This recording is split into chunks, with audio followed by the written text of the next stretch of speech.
بسم الله الرحمن الرحيم. مشاهدينا الكرام، السلام عليكم ورحمة الله وبركاته. أهلا بحضراتكم في لقاء متجدد من برنامج قوارير. طبيعة الحال وطبيعة الدنيا إن كل إنسان بيتعرض لبعض المشاكل، ولكن بتختلف طريقة التعامل والتعاطي من إنسان لآخر مع هذه المشكلة ومع طريقة الحل. يعني أولا بتتعدد المشاكل دي، سواء كانت مشاكل أسرية أو مشاكل في العمل أو مشاكل في الدراسة. فبنلاقي بعض الناس بيتعاملوا مع هذه المشكلات بتوازن وثبات انفعالي، وبيقدروا على الأقل يحددوا المشكلة ويتم الحل فيما بعد. ولكن البعض الآخر مع أول مشكلة بتواجهه بيصاب بانهيار، ما عندوش أي ثبات انفعالي، بيتخبط جدا، ما بيقدرش يحدد مشكلته وأسبابها ويقدر يحلها. وطريقة تناول المشكلة بالشكل ده بتخليها تتفاقم وتكبر جدا وما يقدرش يحلها. حلقتنا النهاردة في برنامج قوارير هنتكلم عن كيفية حل المشكلات بإدارة وحكمة مع ضيفتنا الأستاذة أمال عبد القادر جوهر، مدربة التنمية البشرية واللايف كوتش. أهلا وسهلا ومرحبا يا أستاذة أمال. عليكم ورحمة الله وبركاته. أهلا وسهلا بك أستاذة ندى وبمتابعاتك.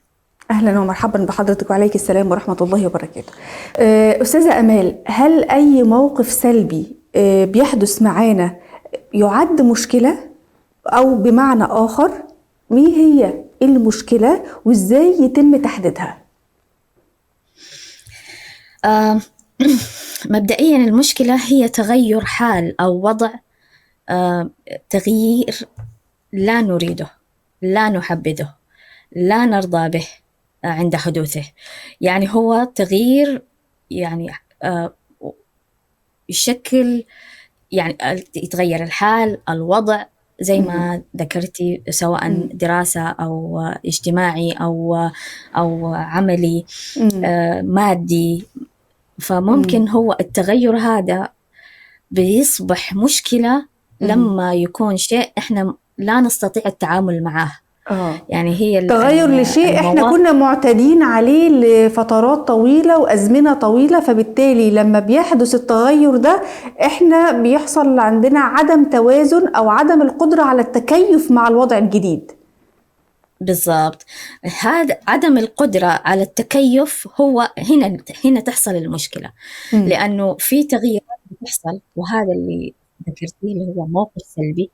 تغييرات بتحصل بشكل يومي في حياتنا المعتادة، لكن بنقدر إنه نتعامل معها بحكم خبراتنا، بحكم كيف كنا تعاملنا مع مشكلة سابقة زيها مثلا أو قريبة منها. فعندنا الخبرة وعندنا القدرة على التحكم في التغير هذا أو في التغيير اللي حصل. طيب، لكن لما يحصل التغيير في مكان ما أو في مجال ما نقدر نتعامل معه، هذا هنا يسمى مشكلة. طيب، وهذه الحالة تسبب مزيج من المشاعر: الضيق، القلق، التوتر، الغضب، أحيانا كثيرة القهر والعجز. فالمشاعر هذه بتزيد، المشاعر السلبية أو المشاعر الغضب والقهر والألم بتزيد على إحساسنا بعدم القدرة على العمل على هذه المشكلة. ممتاز.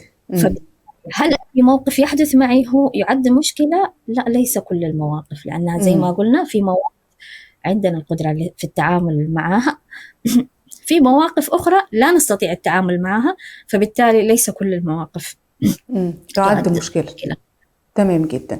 طيب أستاذة أمال، البعض منا لما بيتعرض لمشكلة بيصاب بانهيار، عدم الثبات الانفعالي على الإطلاق. إزاي لما نتعرض لمشكلة نحافظ على توازننا وعلى ثباتنا الانفعالي بحيث إن احنا نقدر نفكر ونوصل لحل عملي للمشكلة؟ سؤال مهم جدا أستاذة ندى، وأشكرك على طرحه. لأنه يعني الثبات النفسي موضوع يعني عميق وشيق صراحة. وهنا أحب أستدل بحديث الرسول صلى الله عليه وسلم لما قال تعرف إلى الله في الرخاء يعرفك في الشدة. نعم. وهذه وصية، سبحان الله، هذه الوصية هي الديباجة أو المقدمة لمفهوم الثبات النفسي. يعني هو هذا المفهوم الثبات النفسي يتمثل في التزام المرء، التزام الفرد يعني تجاه نفسه وأهدافه وقيمه، وليس فقط الالتزام بل الصمود الإيجابي. يعني أنا لما أكون متمسكة بقيمي وبأخلاقي يعني أكتسب حالة من الصمود الإيجابي، أصمد بشكل إيجابي، بشكل يخليني أفكر كيف أنهض بهمتي مرة أخرى، كيف أعزز معنوياتي. هذا الشيء يرفع الثقة في النفس أمام ما تواجهه من مشاكل. فبالتالي كلما كان الفرد في حال قرب من الله سبحانه وتعالى في أيام السعادة، أيام الراحة، كلما كان الله في عونه في أيام الشدة والضراء يعني ويعينه في اجتياز المحن والمشاكل، وينير بصيرته حتى في إيش الخطوات اللي المفروض يعملها. سبحان الله. تمام، فعلا كل ما كان الإنسان علاقته برب العالمين قوية، كل ما كان عنده القدرة على تخطي أي أزمة أو أي مصيبة ممكن أو ابتلاء يلم به، يقدر يتخطاه بالاستعانة بالله سبحانه وتعالى، وإنه يكون فعلا عنده القدرة على حل المشكلة. طيب، القدرة على حل المشكلة هي محتاجة خطوات، ما هيش أنا هحل المشكلة وخلاص هتتحل، لا، في خطوات لحل المشاكل. خلينا نسرد مع حضرتك هذه الخطوات ونتحدث عن خطوة خطوة. أوكي، هو في تمرين يعني أنا حأذكره الآن في اللقاء، لكن لضيق الوقت يعني أنا شرحه شرح مطول عندي في حسابي في الإنستغرام، وعندي برضو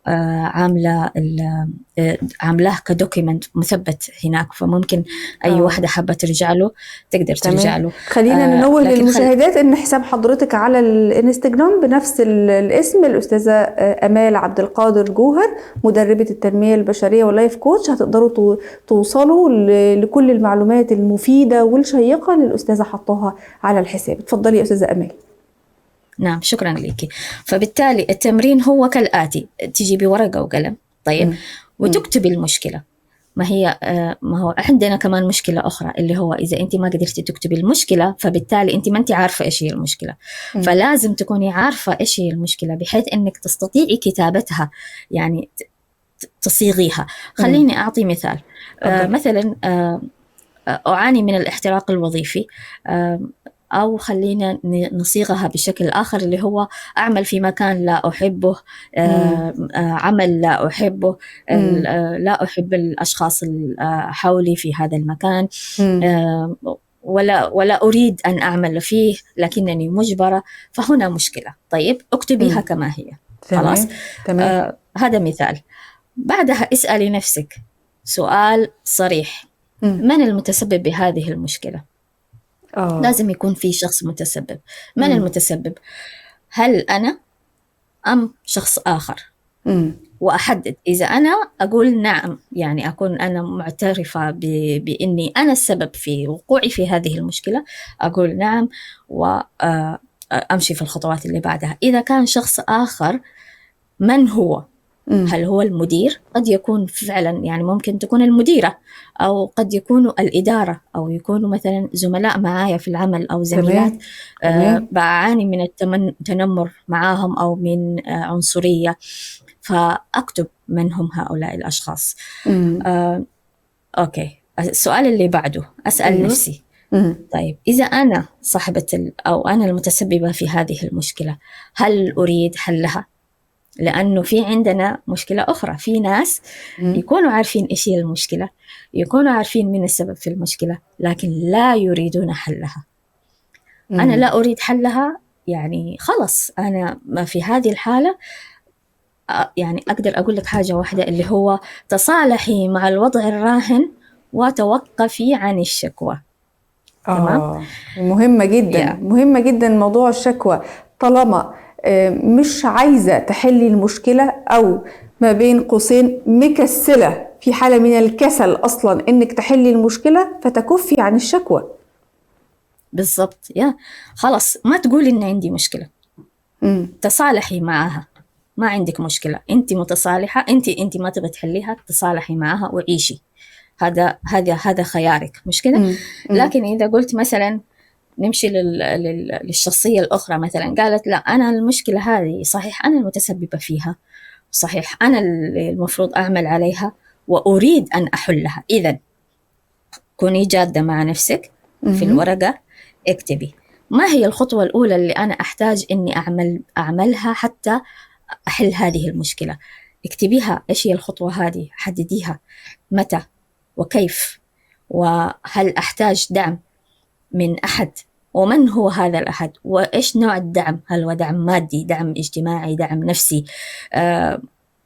وبعدين في النهاية أسأل نفسي سؤال واضح وصريح: على ماذا سأحصل بنهاية هذا الأمر؟ يعني أنا بعد ما حليت المشكلة ومشيت في الخطوات هذه وطبقتها، إيش الشيء الفائدة اللي حتعود علي؟ اكتبيه. قد يكون يعني سطر واحد، قد تكون كلمة واحدة تقول لي مثلا الراحة، قد تكون تعبير صفحة، يعني إنه أعيش حياتي براحة وهكذا يعني. طيب هنا خلاص أنا حددت، أنا صاحبة المشكلة، أنا السبب فيها، ححل. كنت شجاعة بشكل كافي إني أحل وأمشي في الخطوات هذه خطوة خطوة. طيب في حال كان سبب المشكلة شخص آخر أو أشخاص آخرين، اسألي نفسك برضو: هل أريد أن أتحدث معهم أو معه؟ ممكن تكون المشكلة في علاقات شخصية، علاقات أسرية مثلا، بالزبط. أو تكون نعم أو في البيت أو في العائلة أو في المجتمع. بالزبط. فهل أريد أن أتحدث معهم في هذه المشكلة، أحلها معهم؟ نعم أريد. إذن كيف ومتى؟ بالضبط نفس الأسئلة: كيف ومتى، وهل أحتاج دعم وممن. أحيانا قد تحتاج إنه أحد تاني يوقف معاك عشان تكلمي شخص ما، يعني الشخص ثقة يوقف معاك يساندك في هذا الحوار أو في هذه الجلسة. طيب من وكيف ومتى؟ النوع الدعم، هل هو دعم مادي، اجتماعي، نفسي؟ هل هو دعم بالوقوف معاك، بالكلام عنك، وهكذا. طيب بعد كده اسألي نفسك سؤال برضو صريح: هل الأمر يستحق؟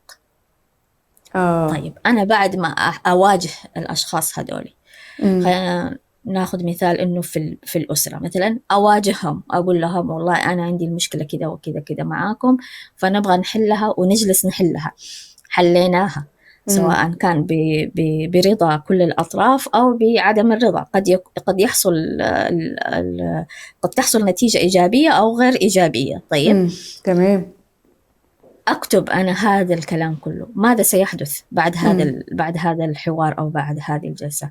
قد يطردني المدير من العمل، خلاص يقول انتهى، يعني أنا ما أحتاج شخصية زيك مثلا في العمل. بالضبط. هل الأمر يستحق أني أمشي في المعاناة هذه وفي الخطوات هذه؟ واحدة ممكن تقول لي نعم يستحق، أنا حأمشي في الخطوات هذه وأعيش التجربة. واحدة تانية ممكن تكون لا، شخصيتها مثلا مختلفة، تقول لا الأمر لا يستحق، إذن أنا حأسحب يدي من الموضوع وحارجع أقول أنا لا أريد أن أحل المشكلة، فبالتالي سأتصالح مع الوضع الراهن وأتوقف أيضا عن الشكوى. ممتاز جدا. طيب أستاذة أمال، كتير مننا أو الجميع يعني ما بيحبش المشاكل، ودايما ندعو الله سبحانه وتعالى ونقول يعني يا رب الحياة تكون ماشية بسهولة ويسر، ما فيهاش عقبات ولا عثرات وما فيهاش أي مشاكل.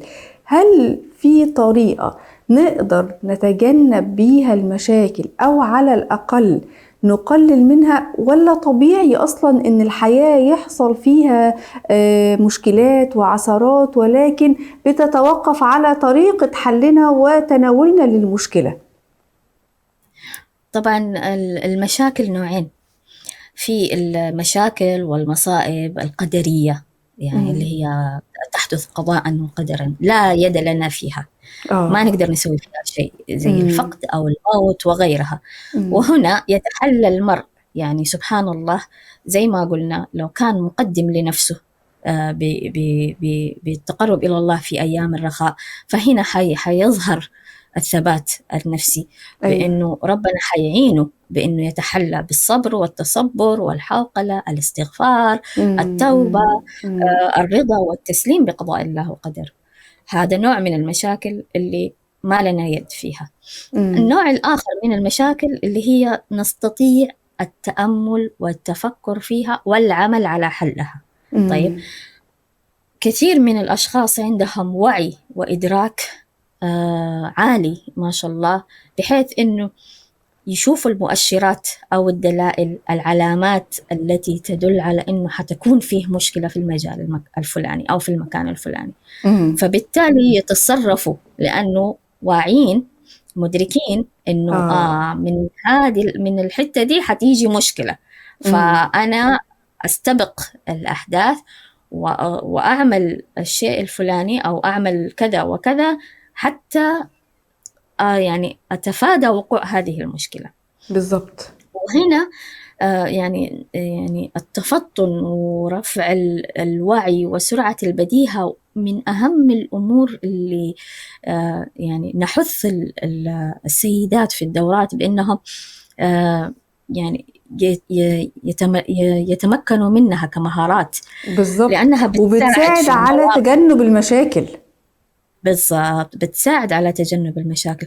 وهنا في مقولة لألبرت أينشتاين بتذكرها، بيقول فيها أنه لا يمكنك حل مشكلة بنفس درجة الوعي التي كنت عليها عند وقوعها. يعني لما حصلت المشكلة الآن خلاص هي حصلت. طيب، فوقتها أنا لما حصلت المشكلة ما أقدر أستخدم نفس طريقة تفكيري وقت حدوث المشكلة في حلها. لا، لازم أغير من طريقة تفكيري. بالضبط. أطور من مهارات التفكير عندي، مهارات التفكير الإيجابي وحل المشكلات عشان أقدر أحلها. طب أستاذة أمال، هل ممكن يكون بعض الأشخاص المحيطين بينا هم أشخاص سلبيين، هم اللي مثلا بيوقعونا في المشاكل أو بيدونا نصايح خاطئة جدا في حل المشاكل، فبالتالي إحنا ممكن بنسمع منهم وظنين إن هم عندهم خبرة في حل المشكلات، بل بالعكس هم بيوقعونا في مشاكل أخرى؟ هل الأشخاص دول ممكن يكونوا أسباب قوية لحدوث المشاكل وتفاقم كمان المشاكل وعدم القدرة على حلها؟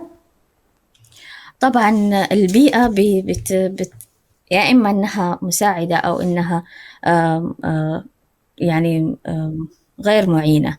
فبالتالي المجتمع اللي حواليا لو طريقة تفكيرهم كلهم إنه يمشوا في اتجاه معين، هل أنا ضروري إني أمشي في اتجاه معين؟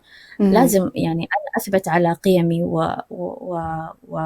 وأصلي، يعني أنا مين، هويتي، إيش الأهم عندي، أنا معتقداتي تعتمد على إيه، إيش المرتكزات اللي أنا إياها اللي عندي إياها كأمال مثلا أو كشخص كفرد، بغض النظر عن المجتمع أو عن الناس اللي حواليا.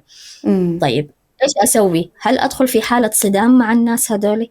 يعني أو حالة من المقاطعة؟ بعض الناس أنا خلاص هبتعد عنه تماما تماما، لأنه هو شخص أصلا سلبي ما بيجيش من وراء إلا المشاكل. طبعا يعني هذا موضوع صراحة شائك، لأنه العلاقات الاجتماعية يعني إحنا نفضل إنه إحنا نأخذها بشكل ديني أو بشكل شرعي.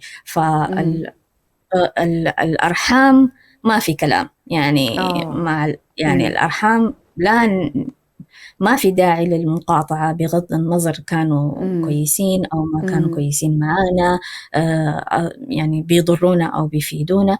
فدائما لازم يكون في حبل تواصل مع الأرحام بغض النظر. طيب مم. هذا واحد. مم. الشيء الثاني، الأشخاص الآخرين، هل أنا بحاجة إليهم يعني لهذه الدرجة إنه غير الأرحام، يعني إنه لازم أسمع كلامهم، لازم أمشي وراهم؟ على حسب، بيعتمد. فلازم شخصيتي أنا تكون قوية بحيث إنه أعرف وين الصح وين الخطأ، أعرف يعني أتعامل مع الآخرين بذكاء، ليس بحدية، أو ما يكون فيه تنافس أو تصادم أو قطيعة. لا، أكون ذكية يعني، سياسية، يعني مو سياسية، سوري، دبلوماسية يعني دبلوماسية. في علاقاتي. نعم. بالضبط. أتعامل معهم كده بطريقة إنه أشوف وين مثلا أقدر أكسب فلان، من وين أقدر أكتسب فلانة، وهكذا. أنا أقدر أعرف المشاكل أو العيوب اللي موجودة في هذه الشخصية وأتجنب التعامل معه في بعض الأمور الخاصة بالصفة دي، ولكن بلاش أخسره كله. صحيح، بلاش القطيعة التامة، يكون في حدود، يعني تكون حدودي واضحة مع خلاص أنا شفت إنه الشخصية هذه التقرب منها بهذا الشكل بيسبب لي مشاكل، أنتبه وما أتقرب كثير، أكون يعني من بعيد يعني. وفي نفس الوقت ما أقاطع، وفي نفس الوقت ما أدخل في صدام. أيوة. مو معناها أن شخصيتي قوية أنه أنا عندي عضلات وأقدر عارفة أني أتصادم مع الأشخاص. لا، ما هو كده. شخصيتي قوية معناتها أنه أنا عندي قدرة على أني أميز كيف أتعامل مع من، وهكذا. ممتاز جدا، ممتاز جدا. بشكر حضرتك في النهاية الأستاذة أمال عبد القادر جوهر، المدربة للتنمية البشرية واللايف كوتش، على هذا الطرح المميز. بشكر حضرتك جزيل الشكر، ونسأل الله سبحانه وتعالى أن يجنبنا المشاكل ويبعدنا عن المشاكل. وفي حال حدث مشكلة فأكيد زي ما قالت ضيفتنا الفاضلة الأستاذة أمال، لابد أن احنا يكون علاقتنا برب العالمين أولا وأخيرا هي تكون قوية، لأنها اللي هتعيننا على حل المشكلات، ثم بعد ذلك نقدر نحدد المشكلة ونشوف مين المتسبب فيها وإزاي نقدر نتخطاها. الآن انتهت حلقة قوارير، إلى أن نلقاكم بإذن الله تعالى في حلقة جديدة. نترككم في رعاية الله وأمنه، والسلام عليكم ورحمة الله وبركاته.